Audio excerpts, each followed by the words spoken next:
Saat ini sumber belajar apa yang digunakan MTS Al Hidayah Moro?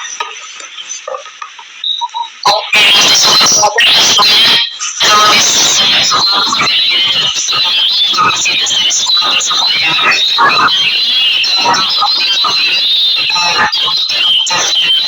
SMP, kalau sekolah SMP berbeda dengan MTS. Maksudnya pelajarannya sama,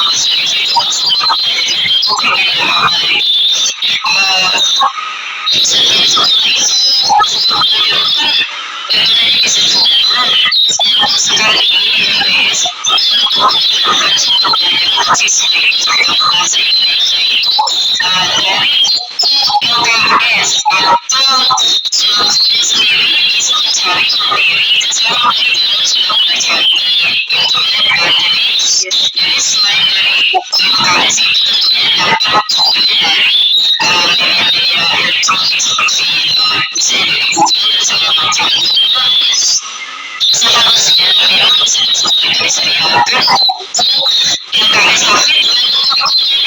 Apalagi sekarang kan kita sebagai sekolah mereka sekarang tidak terpaksa kepada LKS itu kemudian lebih edukasi dari bagaimana cara untuk memberikan pembelajaran itu sebenarnya dari bekal MTS maupun lebih untuk diaplikasikan di sekolah karena untuk mereka itu kadang harus caranya mendapatkan sekolah itu harus mendukung jadi sekarang di MTS itu semua menggunakan langsung dari UKS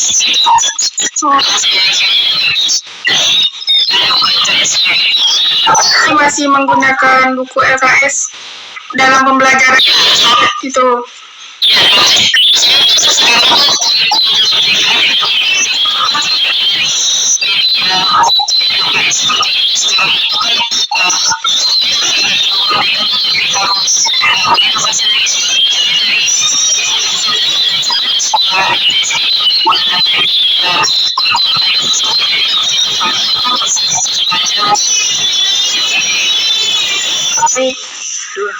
Dua, bagaimana Ibu menilai intensitas penggunaan bahan ajar dalam proses pembelajaran Ibu? Bagaimana intensitas penggunaan bahan ajar dalam proses pembelajaran di kelas Ibu? Penggunaan bahan ajar di kelas. Ya. Untuk bahan ajar sendiri itu misalnya sekarang untuk bisa berinovasi dalam mengembangkan media pembelajaran bahan pembelajaran yang tentu sebelum masuk ke kelas itu selalu harus menyiapkan bahan atau media pembelajaran tersebut baru masuk ke kelas bisa diaplikasikan. Jadi tentu bahan ajar itu disiapkan dulu dan itu baru diaplikasikan atau diterapkan di karena muridnya. Jadi terlebih dahulu mungkin bisa ya guru tersebut mencari dan menyiapkan bahan ajar tersebut untuk diaplikasikan ke anak. Intensitasnya mungkin itu sama ya, cuman tergantung diri lagi. Terkadang bahan ajar guru tersebut itu sudah memadai, cuma siswanya pun ada yang tidak bisa menerima bahan ajar tersebut karena itu dari makanya dari setiap sekolah itu diperlukan sarana dan prasarana itu pun harus mendukung. Jadi kalau bahan ajar guru tersebut bagus tapi diaplikasikan ke anak dan timbal balik dari feedback itu ada jadi mungkin kurang gitu. Untuk pertanyaan ketiga, apakah sering ada kendala saat penggunaan bahan ajar di MTS Al Hidayah Moro? Kendala yang dihadapi oleh guru bukan hanya biasanya perasaannya, tapi rasanya juga kendala yang dialami setiap guru itu. Satu ya, untuk kendala mengaplikasikan bahan ajar ke murid itu satu. Karena kita sebagai guru bahan ajarnya itu dari bahan ajarnya udah bagus dan memadai, cuma sekolahnya atau siswanya itu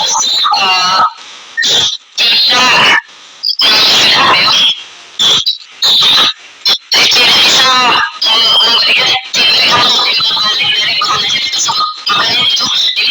juga selain sarana prasarana, siswanya juga harus memadai, karena kita tahu lah di setiap sekolah misalnya di sini siswanya kita tahu terlalu banyak, jadi ketika kita mengaplikasikan bahan ajar tersebut, tentunya tuh kadang ada salah satu siswa yang merespon dari bahan ajar tersebut, padahal materi yang disampaikan sebelum diajarkan, cuma satu orang yang bisa sampaikan video yang baik untuk bahan ajar yang diaplikasikan tersebut. Jadi kendalanya itu semuanya ya, dari sarana prasarana sampai pengaruh siswanya juga.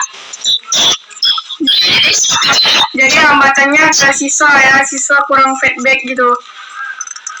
Iya, hambatannya selain ke siswa sama-sama itu untuk kita menggunakan bahan ajar, misalnya gurunya siapkan, cuman caranya yang kita mendukung kan, apalagi sekarang kurikulum merdeka, jadi sekarang sekolahnya lebih ke IT, misalnya bahan ajarnya tentang bahasa Indonesia atau istilah yang didengarkan, misalnya satu cerita misalnya cerita disuruh mendengarkan mencakup 51 hanya, tapi misalnya sekolah tersebut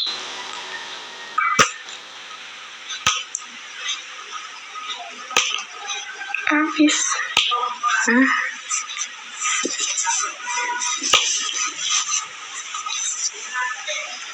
Kenapa nih? Ada. Ini jaringan lah.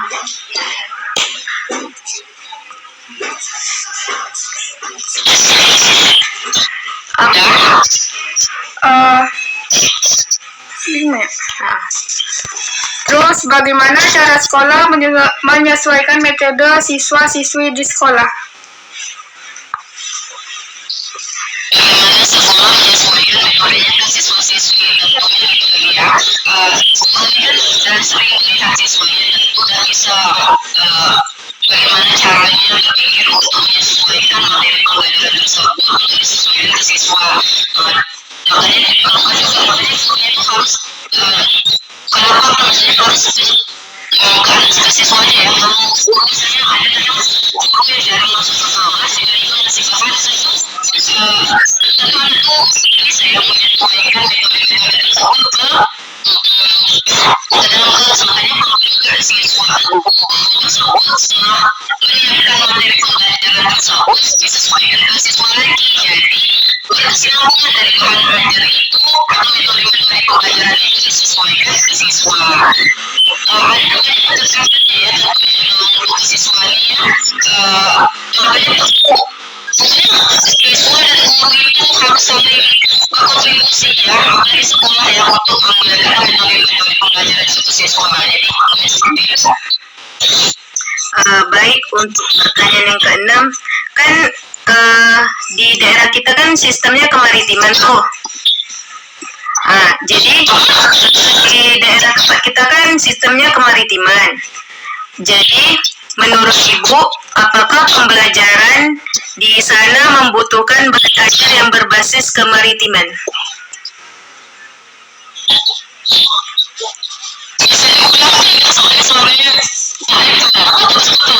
Oh ini, menurut Ibu,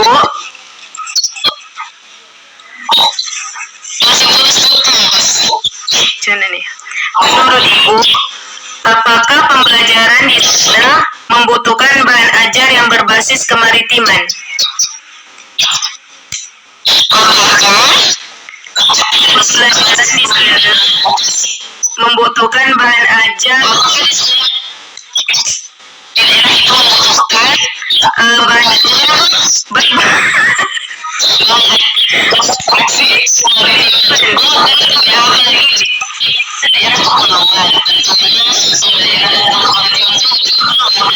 sekarang standarnya sudah jelas kepulauan, jadi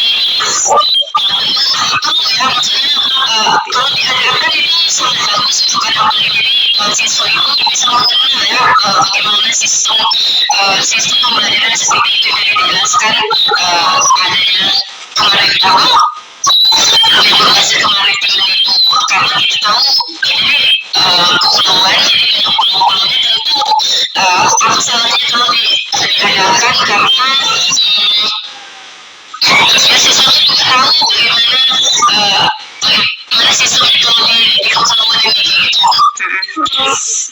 Baik. Selanjutnya kami menanyakan tentang analisis kurikulum yang diajarkan di sana. Yang pertama tuh apa hambatan utama yang dihadapi oleh guru dalam melaksanakan kurikulum saat ini di kelas?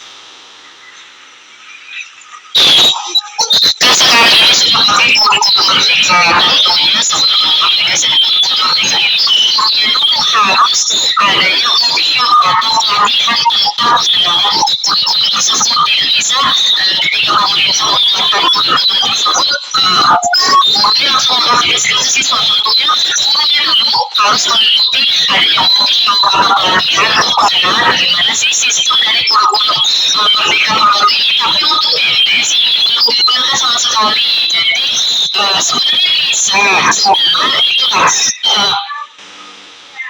kita ini ya banyak menggunakan media pembelajaran itu dari sarana prasarananya, karena di kurikulum merdeka itu nanti topiknya pembelajaran bahasa Indonesia itu ada listeningnya, ada pendengarannya. Jadi butuh alat pendukung gitu. Kalau tidak bisa juga, tapi di MTS itu menggunakan karena sendiri di MTS itu gurunya belum ada yang mengikuti pelatihan atau workshop tentang kurikulum merdeka itu. Ada disuruh cuman itu melalui YouTube, jadi rasanya melalui YouTube tuh kurang bisa memahami gitu. Selanjutnya, bagaimana evaluasi keaktifan bahan ajar yang dikembangkan untuk tema atau muatan tertentu dilakukan? Evaluasi. Misalnya bagaimana evaluasi, misalnya ada satu materi pembelajaran, tentunya setelah dijelaskan setelah satu bab dievaluasi, setiap guru pasti mengevaluasikan pembelajarannya. Misalnya hari ini materinya tentang cerpen, setelah dijelaskan dikasih catatan, dijelaskan ke siswa, tentunya satu minggu ke depan atau 2 minggu ke depan setelah pembelajaran itu gurunya mengevaluasi. Bentuk evaluasinya pun banyak dalam bentuk tugas, misalnya dikasih tugas atau latihan. Jadi untuk mengukur bagaimana ketika kalian harus mengukur hasil pembelajaran siswa tersebut. Jangan dikasih catatan atau materi pembelajaran tapi tidak ada evaluasi. Berarti kita tidak tahu bagaimana mengukur pembelajaran siswa tersebut. Bagaimana kita menilainya, tentu harus mengevaluasi. Evaluasi itu bentuknya dari latihan, tugas dan sebagainya. Terus, apakah kurikulum yang digunakan saat ini berjalan dengan baik? Ya, karena di MTS itu masih menggunakan kalau di MTS masih ada DSP ya. Sebenarnya tidak tahu lagi ke DSP. Sekarang ini untuk jelas. Mungkin hanya separuh sekolah menggunakan kurikulum merdeka itu, tapi di MTS sendiri masih ke DSP. Jadi untuk penggunaannya ya macam-macam saja, kita tidak tergantung lagi bagaimana cara memberikannya. Berarti kurikulum yang sekarang itu tergantung guru memberikan materi dengan cara bagaimana gitu di MTS. Masih pakai KDSP soalnya. Oh, baik. Untuk yang keempat, berapa jumlah siswa MTS Al-Hidayah Moro?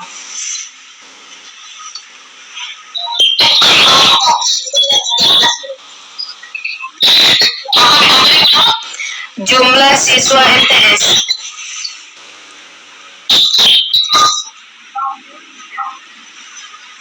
Kalau siswa MTS sendiri ada 35 siswa. Seberapa banyak minat siswa dalam pelajaran bahasa Indonesia yang diajarkan di sekolah? Berapa banyak siswa? Seberapa banyak minat siswa dalam pelajaran tersebut? Ilmu bahasa Indonesia dan kalau untuk di MTS sendiri tentunya karena siswanya sedikit.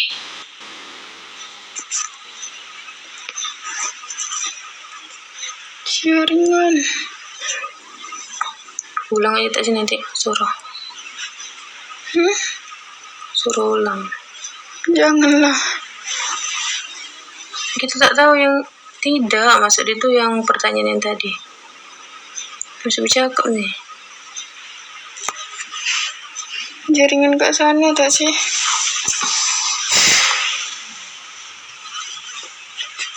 Jaringan aku, Cok.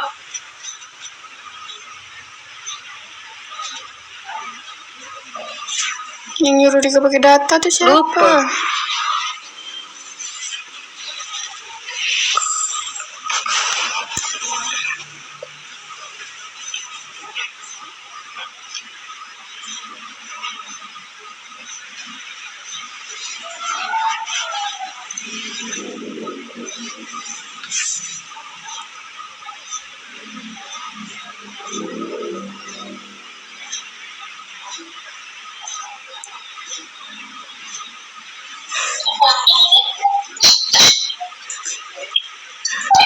Bisa diulang? Iya. Ya Kak, bisa Bu, bisa diulang pertanyaan tadi? Kami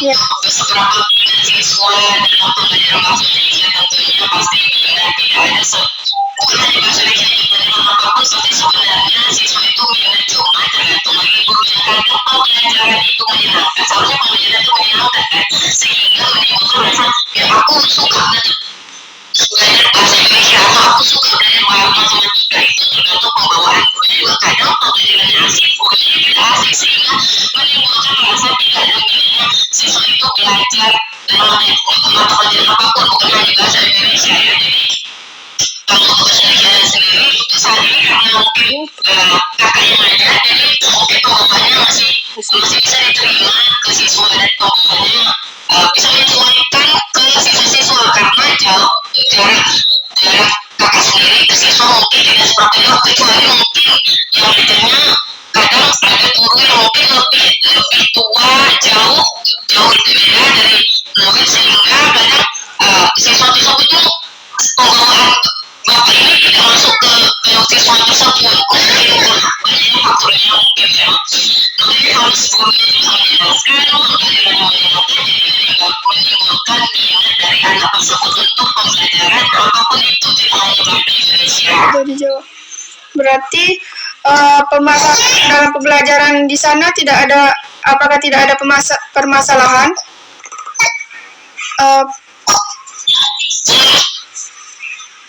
Ini untuk bahasa Indonesia aja atau semua pelajaran itu untuk permasalahan? Tentang bahasa Indonesia aja Kak, Bu.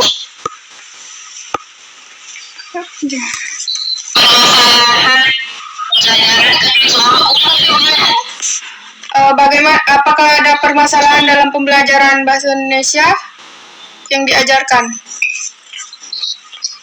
Oke, untuk permasalahan bahasa Indonesia diajarkan ke siswa sebenarnya ada satu apalagi kalau materinya tergantung materi pelajaran bisa sebenarnya kalau misalnya materinya tentang saya apalagi materinya tentang novel tentu sekolah tersebut harus memadai apalagi itu misalnya ada tugas siswa itu harus mendengarkan kembali cerpen yang diceritakan karena ada materinya pokoknya ada kelas 9 atau kelas 8 itu materi pelajaran mendengarkan atau menceritakan kembali isi cerpen tersebut jadi harus memberikan satu video contohnya satu video atau sebuah cerpen lalu murid itu menonton atau mendengarkan lalu bercerita cuman kadang ada satu hal yang tidak memadai dari sekolah itu bagian fokus laptop atau alat seperti speaker gitu ya jadi kalau di sekolahnya tidak ada jadi lebih ke alat sebenarnya kalau untuk disampaikan atau penyampaian pembelajaran yang baik rasanya tidak ada sih.